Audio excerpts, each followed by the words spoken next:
Spoštovane gledalke, lep, prijazen januarski pozdrav in v oddaji Aktualno bomo danes gostili magistra Dejana Židana, poslanca iz vrst Socialnih demokratov, državnega poslanca, ki tudi, to je nekako bilo za pričakovati, po tem, kar ste vse dobrega storili za Pomurje, za Prekmurje, nekako kandidirate tudi na letošnjih državnozborskih aprilskih volitvah.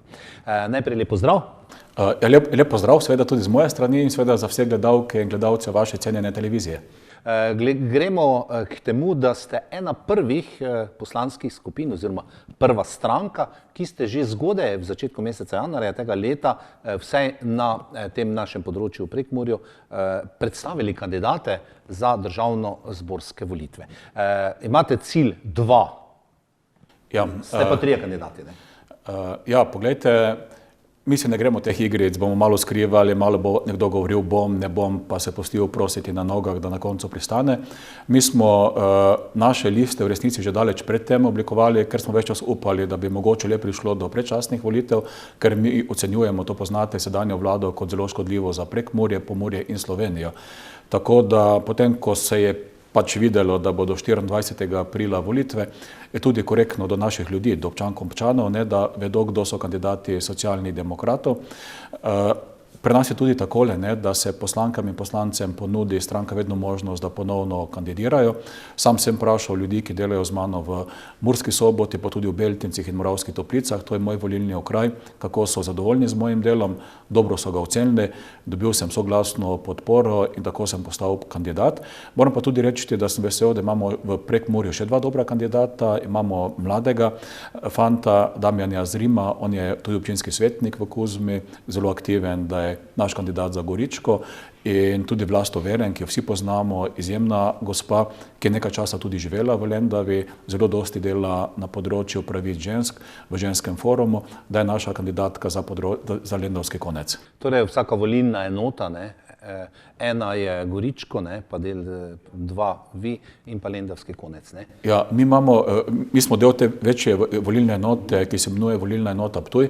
Mene bi bilo sicer super, če bi se imenovala volilna enota Murska Sobota, kjer je 11 volilnih okrajev, torej Prekmurje ima 3 volilne okraje, 2 volilna okraja sta še v Prlekiji in mi imamo tokrat seveda cilj, mislimo, da smo kot stranka ponovno zrasli in jaz res želim, da bi imeli tokrat 2 poslanca, vsaj 2 v Prekmurju, ki bi zastopala Socialne demokrate, zato ker je pa izkušnja takšna, ko ima Prekmurje poslance iz Socialnih demokratov, ti poslanci dosti za Prekmurje tudi naredijo.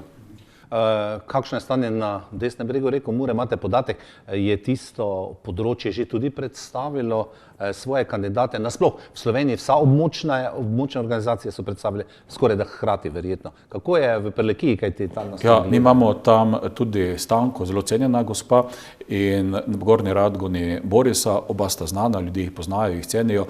Ko so tudi izvedeli, da sta naša kandidata, vidim, da sta dobila tudi lokalno dosti podpore. Mi tudi delamo skupaj, tudi volilni štab razširjen je takšen, da se vseh 5 pomurskih kandidatov se srečamo, se pogovorimo, vprašamo drug drugega, kako pomagati, kakšna dobra ideja. Tako da, če bomo vsi skupaj dobro delali, je večja možnost, da bomo imeli tudi v Prekmurju, Pomurju več kandidatov in potem tudi izvoljenih. Ker to, kar se je sedaj dogodilo, da recimo v klubu pomurskih poslancev imamo samo 4 poslance, to je slabo za Pomurje v resnici. Mi smo včasih imeli tudi 7, in zdaj je čas, da bo z našega konca več poslancev, ker je potem glas kluba pomurskih poslancev, ki pa je pomemben, v Ljubljani močnejši in glasnejši. Nekako Dejan sledite, zdaj ko ste dali to terenu, zamisli vaše predsednice Tanje Fajon, da je cilj Socialnih demokratov približati se ljudem, da prisluhnete ljudem, da jih vprašate, da povedo oni, ne da se gre, kot radi rečemo, to salonske politike nekje v nekih kabinetih ali pa v sobanah. Tako je. Jaz sem vesel, ker je ta akcija uspela, dosti ljudi se je tudi obrnilo dodatno na nas. Drugače pa vse poznate, v Murski Soboti imam tudi poslansko pisarno, ravno zato, da lahko ljudje kadarkoli želijo, pridejo do mene, se pogovorijo, včasih povedo kakšno stvar, ki jo mislijo, da je potrebno na ravni države za Prekmurje, za Mursko Soboto, Beltince, Moravske Toplice in za ostale občine narediti. Včasih samo pridejo s kakšnim vprašanjem, kaj se dogaja, včasih je kakšna težava, pa želijo, da se pomaga, včasih se celo da pomagati. Jaz bi bi sicer želel, da bi bilo teh pogovorov več, ampak smo zdaj delno omejeni zaradi korone, ne. Saj vsi pazimo, da število stikov ni preveliko, tako da tudi kampanja volilna bo mogoče manj na osebni ravni, kar bi si želel, ker je nekaj najlepšega, da se z ljudmi pogovarjaš, slišiš in se potem tudi dogovoriš in tako tudi svojo politiko pelješ, ampak sedaj potem nekoliko več preko digitalnih orodij. Sam pa tudi upam, da sedaj ta vrh epidemije, ki je, da bo izvenel in da bomo nekje v aprilu, vsaj upam, zopet živeli tako imenovano normalno življenje. Malce okrnjeno tudi v ponedeljki ste poslanci več ali manj prosti bili pred seveda to korono krizo, zdaj tudi v ponedeljki se stankujete, ampak takrat ponedeljek ste bili v domačih krajih, ste šli na radio, Murski val, ste prišli k nam na televizijo in smo nekako bili bolj v kontaktu, zdaj tega tudi praktično manjka, ne? Ja, vedno tako zamišljeno, tako je tudi, če pogledamo letni plan državnega zbora, ne. Ponedeljek je dan, ko moramo biti poslanci na svojem terenu, v stiku z ljudmi, v stiku z inštitucijami, da vidimo, kaj se dogaja, kaj so potrebe, da znamo potem to bolj jasno zastopati tam, ko se glasuje, torej v parlamentu, na odborih in na plenarnem zasedanju. Sedaj je dejstvo, ne, da je količina stikov je nekoliko omejena, ampak jaz se želim, da se to spremeni. Je pa še nekaj se tudi v Ljubljani spremenilo, ne. Zelo dosti je odborov, recimo odborov je 23 in raznih komisij, tako da sedaj smo prišli na to, da tudi v ponedeljek popoldan že delajo posamezni odbori. Seveda tisto, kar pa mogoče marsikdo ne ve, poslanec bistveno več doseže na odboru, na komisiji, tam so pogajanja, tam tudi uspe s kakim predlogom, kakšen neumni predlog tudi zaustaviti, ne. In je zelo pomembno, da smo poslanci maksimalno aktivni na odborih. Sam recimo sem član 3, recimo vodim ustavno komisijo, tu ste videli, tu so celo nekatere stvari uspele. Sam sem zelo ponosen, ker smo v mojem mandatu uspeli v ustavo vpisati pravico do uporabe in do razvoja znakovnega jezika. Recimo v Sloveniji živi med nami 1500 ljudi, ki uporabljajo znakovni jezik. Pa znakovni jezik naš je drugačen, kako recimo je v Nemčiji, na Madžarskem ali pa v Italiji, in ti ljudje imajo sedaj večjo podporo. Smo tudi recimo prva država, ki nam je uspelo, da smo v ustavo vpisali pravico do uporabe jezika dotikov. To uporabljajo tisti, ki so pa zelo bolani, torej ki so istočasno gluhi in slepi, in tudi tem ljudem je treba še bolj pomagati. Poleg tega pa sem član še 2 odborov, mogoče najpomembnejši odbor za zdravstvo. Tam sem zelo aktiven, tudi prihajam za svojimi predlogi zakonov, včasih celo kakšen uspe, zato ker ne želim kritizirati. Seveda, če kako napako vladajoči naredijo, to povem, povejte, to je napačno, predlagam, da tako naredite. Tam sam svojo nalogo razumem predvsem, da dam čim več koristnih predlogov, pa ne zato, ker sem sam tako pameten, da bi vedel vse odgovore, ampak zato, ker se pogovarjam z strokovnjaki, pogovarjam se z ljudmi, pa dosti komuniciram z tujino in nobenega razloga ni, recimo, če delajo kakšno stvar v Avstriji, Nemčiji, Franciji boljše kot mi, zakaj ne bi mi podobno počeli, zakaj je potrebno vedno neke slovenske posebnosti, ki na koncu škodijo ljudem. Tretji odbor, ker pa sem član, je pa tudi zelo aktiven, je pa odbor za okolje. Čeprav pa zdaj vsi vemo, ne, v času te zdravstvene krize je ljudem varovanje okolja nekoliko manj pomembno. Vsi pač opazujemo zdravstvo. To je res, ne, ampak usmeritev nasploh Evropske unije pa je zelena Evropa, okolje, očuvano in tu boste še imeli, ne, tudi če boste v novem mandatu izvoljeni za državnega poslanca, pa morda v isti komisiji, vsaj približno nekje, potem bo tu še veliko dela. Greva na politični parket Slovenije. Mesec januar je skoraj da že za nami, hitro se bližajo volitve, ne, za to je zelo malo časa. Kaj se dogaja trenutno, kaj kaže ankete, kaj kaže medijana, kaj kaže eno, drugo, tretjo. V glavnem, seveda vse se govori sedaj zopet, to je bil običaj pred vsakimi državno-zborskimi volitvami, da se pojavi neka nova stranka. To pot je Robert Golob, ne, prevzel stranko zdaj, ne, mislim, da od gospoda Lebna, ne, in ankete napovedujejo kar precejšen odstotek, da bi glasovali za njega oziroma volili tole stranko. Je pa levo-sredinska, tako kot ste vi v KUL-u, ki ste sprejeli že pred časom neko koalicijo, KUL, kjer boste sodelovali skupaj.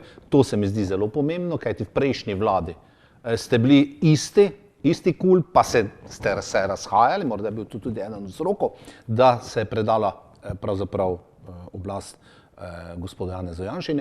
Ampak tu vam to najbolje pravijo za volitve ni, ne, za levo sredino, kajti glasovi se bodo razpršili. Zopet morda težava. Saj vemo, ne, To, da je na oblasti Janez Janša, ni posledica vseh strank KUL-a. Samo eden se je ustrašil in rekel se več ne grem, brez tega, da bi se posvetoval ne z mano, ne s komerkoli drugim. Jaz verjamem, da mu je sedaj iskreno žal, ampak za to potezo, ker je bilo povsem jasno, da ne bo predčasnih volitev, ker nekatere stranke takrat niso upali na volitve, je omogočil, da smo dobili desno vlado, ki za moje pojme je zelo škodljiva vlada. Ne samo za Slovenijo, tudi za Prekmurje, če pogledate, kaj se dogaja recimo na dvojezičnem področju, ne, pa se ne bi smelo dogajati. In zato sedaj, ko so volitve, je treba zelo jasno povedati, ne, tisti, ki res ne želimo, da ponovno pride do desne vlade za pomočniki, ne, ker vedno jim nekdo pomaga, ne, je potrebno voliti stranke, ki v vsakem primeru ne bomo šli v tako vlado, zato ker nam bistveno več pomeni, da gremo po neki moderni poti in da se jasno zavemo, smo v Sloveniji, vse bomo naredili za Slovenijo, ne pa da bomo vazali neke druge države. Ne. Tako da to je prednost Socialnih demokratov, tu je naše stališče jasno. Ne gremo, zato ker mi bomo gradili pa levo-sredinsko vlado. Pri novih strankah, ki prihajajo, so vedno dobrodošle, težava pa je, ker v bistvu pri zadnjih volitvah se pač vedno ne izkažejo. Ne? In zdaj, če pogledate ta stranka, na katero so tako zelo računali, torej stranka SMC se včasih imenovala, ta stranka je pred volitvami trdila, nikoli ne gremo v vlado z Janezom Janšo. In ravno ta sredinska stranka je sedaj to vlado, ki je škodljiva po mojem pojmu za Slovenijo, omogočila. Tako da jaz kljub vsemu mislim, da ljudje, ko bodo prišli na volitve, bodo se vprašali tisti, ki ne želijo takšne vlade, kot je sedaj, in to je večina naših državljanov, koga voliti, da bomo prepričani, da bo drugačna vlada, ki bo tudi hitro na sedanje napake odpravila. Tako da jaz sem optimist, seveda nove stranke so vedno dobrodošle, naše vodstvo se je pogovarjalo tudi z gospodom Golobom pa z njegovimi, ugotovili smo, da verjetno bomo, če se bo le dalo, bomo skupaj sledečo vlado oblikovali. Jaz si pa želim, da bi pa bila najmočnejša stranka Socialni demokrati. Zakaj? Zato, ker jaz pa verjamem, da je naša predsednica Tanja Fajon je prava za voditi Slovenijo. Pa je marsikdo vpraša, zakaj Dejan tako misliš? Pa odgovor je enostaven, ne? Tanja zna zelo dobro koordinirati stvari, je v resnici zelo odločna, ima neko trdnost, je ne premaknejo, v bistvu karkoli jo napadajo. Poleg tega pa je si zelo dobra za najbolj pomembnimi evropskimi državniki. Če pogledamo novo vodstvo Nemčije, ki je kljub vsemu najbolj pomembna evropska država, kdo se je z njim najboljši v Sloveniji, je naša predsednica Tanja Fajon. In če pogledamo nekatere druge države, vidimo, da imamo prednost, ker imamo takšno predsednico in če bi taka predsednica vodila tudi slovensko vlado, bi zelo hitro lahko prišli zopet na prava pota in bi ponovno postali cenjenje. Tako da jaz se volitev in novih strank ne borim, vem, da morajo priti, vse dobro jim želim, nikoli jih ne bom napadal in če bodo izvoljeni v parlament, se tudi veselim, da bomo s temi strankami lahko dobro sodelovali. Še enkrat pa, ko bodo ljudje šli na volitve, jaz sem povsem prepričan, se bodo vprašali, kakšno vlado v prihodnje hočemo, če nočejo takšne kot je sedanja, ki jo večina Slovencev ne mara, državljank in državljanov, bodo morali voliti take stranke, ki take vlade nikoli ne bodo omogočili. No, menila sva Roberta Goloba, tu še je Igor Zorčič, predsednik državnega zbora, ki pa ni, vsaj po anketah mu ne predvidevajo, ne vem, nekih velikih odstotkov, ne. Kako je pravzaprav z tole civilno inicijativo, o tem so se nekaj pogovarjali, ne gredo kot stranka na volitve, združenje, so pa zelo aktivni, ne, praktično pred volitvami sedaj, ne, v kateri smeri? Ja, recimo ta civilna inicijativa, ki je bila tudi zelo aktivna, ne samo one, tudi recimo politične stranke, tudi moji Socialni demokrati, ko smo preprečili, da se napade voda, ker bi se marsikaj omogočilo, kar se ne sme, ne. Ta civilna inicijativa in ti ljudje so se odločili očitno, da ne gredo na volitve, bodo pa vse naredili, da pride na volitve čim več ljudi, kar je pravo, ne.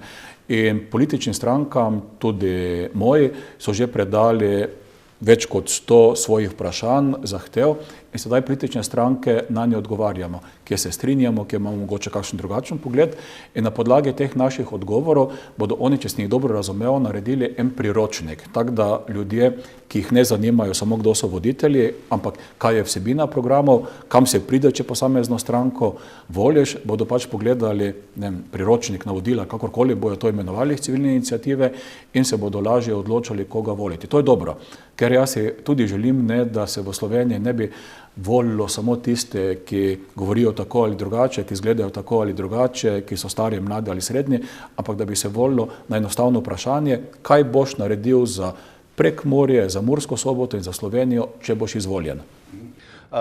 Nekatere stranke se bodo bržkone iz državnega zbora poslovile, vse nekaterim kaže slabo, kakšna bo prišla nova, to je jasno, da, ampak morda takole za konec, KUL, ki ga sedaj sestavljate, je imel, kot sva delala prej, vlado.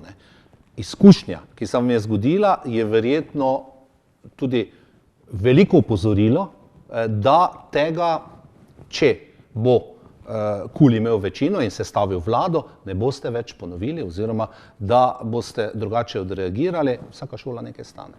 Ja, jaz si zelo želim, da stranke, ki bodo izvoljene, vedo, da če si v vladi, je to nekaj zelo težkega. Ja, odgovorna zadeva. Zelo odgovorno, karkoli narediš, tisti, ki imajo od tega korist, te redko pohvalijo, vsak, ki misli, da bi bilo kak drugače, pa te zelo jasno graja. To je zelo hudi pritisk.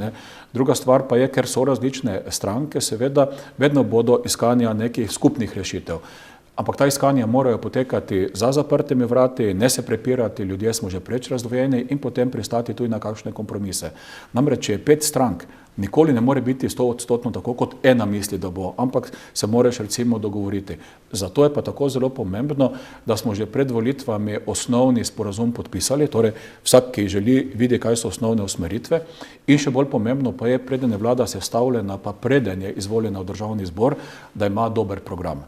Ne ta program gledati kot nekaj, kar pač more biti, to je program, ki potem se more uresničiti. Torej, kaj se bo naredilo in v kakem času, ker potem več ne bo prepiral, a je to, kar delaš prav, ja, to, kar si se dogovoril, moraš narediti, dogovoril pa si vse, ker je prav. Torej, včasih je ta priprava bolj pomembna, kot si nekateri mislijo, ker potem, če se dobro pripraviš, trdo delaš na pripravi, potem bistveno lažje živiš in deluješ. Dejansko v težkih časih živimo, te 2 leti praktično, ampak post-covidno stanje bo treba prav tako reševati. Tu bo prišla kopica ven stvari, težav, tegob, ki jih morda se zavedajo strokovnjaki, jasno da, ampak še jih sedaj ne prikazujemo, ker se pač ubadamo z stvarmi, ki so tekoče, tudi glede covida, ampak potem pa bodo prišle od naših otrok, posledično 2 leti, morda največja grožnja, da so tu travme takšne in drugačne, da razpadajo družine, da je ne vem kaj vse, in s tem se bo prihodnja vlada morala soočiti in nekako najbolj na lahek način oblažiti. Jasno, posledice bodo vidne še dolgo čas. Mogoče ena stvar, ki je vsaj zame najbolj pomembna, zelo dosti bo treba narediti, da bo ponovno zdravstveni sistem deloval tako, kot mora. Ker zdravstveni sistem v resnici ni to, da mi vsak mesec plačujemo neke prispevke, da potem imajo zdravstveni delavci plačo. To ni zdravstveni sistem. Zdravstveni sistem je to, da plačuješ, da ko je nekdo bolan, pride v primernem času do zdravstvene storitve. Tega sedaj v Sloveniji na marsikaterem področju ni, to treba priznati. Do sedaj je bil izgovor, ima prednost COVID, čeprav pa kljub vsemu potrebno povedati, vsaj mi imamo 27 bolnišnic, v teh 27 bolnišnicah, mimogrede v teh bolnišnicah imamo 4100 zdravnikov in 11 000 medicinskih sester, vsi ti ljudje se ne ukvarjajo s COVID bolniki. V nekem trenutku, konec lanskega leta je bila ocena, da se približno 10% teh zdravstvenih delavcev intenzivno ukvarja z bolniki zaradi COVID-a. In treba bo vse narediti, da vse, kar je bilo zamujeno, da se bo pospešeno naredilo. Vse tisti, ki bi morali priti do zdravnika, pa sedaj niso, morajo priti do zdravnika. In tudi tisti, recimo zdravstveni delavci, ki so v teh časih, nekateri svojega dela so bistveno manj opravili, ker ni bilo možnosti. Plačo pa so dobili, ali celo dvojno plačo, ker so dobili COVID dodatek. Sedaj bo potrebno vprašati, kako boste vse tisto, kar ste dobili plačano, pa niste naredili, kako boste zdaj naredili. To je vaša dolžnost do nas, ki plačujemo vsak mesec prispevke. Zato, ker ti ljudje, ki plačujejo prispevke in so bolani, imajo vso pravico, da dobijo zdravstveno oskrbo, ker plačujejo prispevke. To jaz vidim včasih v državnem zboru, ko se kar naprej nekaj pogovarjamo, a je treba sistem tako narediti ali drugače, a je zdravstvenih delavcev preveč, premalo, ali imajo dobre ali slabe plače. In jaz vedno rečem, ko smo v državnem zboru, ko smo na odboru za zdravstvo, glavno vprašanje mora biti obratno, ali bolnik, ki je car, ki je cesar, ki je kralj, dobi to, kar plačuje. potem je vse ostalo na vrsti. Ne? In ta vrstni red včasih ni razumljivo, kako mora biti postavljen. Še enkrat povem, na prvem mestu morajo biti bolniki, potem pa vse ostalo. In to bo glavno vprašanje, s katerim se bomo, če bom jaz izvoljen v parlament, jaz vam dam zavezo, da vsak dan se bom ukvarjal s tem, kaj dodatno narediti, da bolni ljudje pridejo do tistega, kar so pa preko prispevkov že plačali, torej do zdravstvene storitve. Bude tako, to je samo eno področje, zdravstvo. Dejan Židan, magister, hvala za obisk v našem studiu. Področje še veliko in veliko dela kot zmeraj čaka. Energije ne zmanjkuje, kljub tegobam, ki jih imamo zadnji 2 leti z tem covidom. In kaj reči? Vse dobro, srečno na volitvah koncem aprila letošnjega leta. Hvala za vabilo in radi pa ljudem povedal, ko se sprehajam po cesti, po Murski Soboti, po Beltincih, Moravskih Toplicah in drugod, marsikdo pride dosta obupano do mene, pa reče, da vse gre narobe, vse je zavoženo. V resnici Slovenija je dobra država in verjamete mi imamo vse možnosti, da bomo ponovno napredna država, ki bo dobro delovala. Samo malo se moramo potruditi, pa bo uspelo. Cenjene gledalke, spoštovani gledalci, s to optimistično mislijo magistra Dejana Židana, poslanca Državnega zbora Republike Slovenije, se poslavljam tudi sam od vas. Hvala za vašo pozornost, pazite nase in srečno do prihodnjič.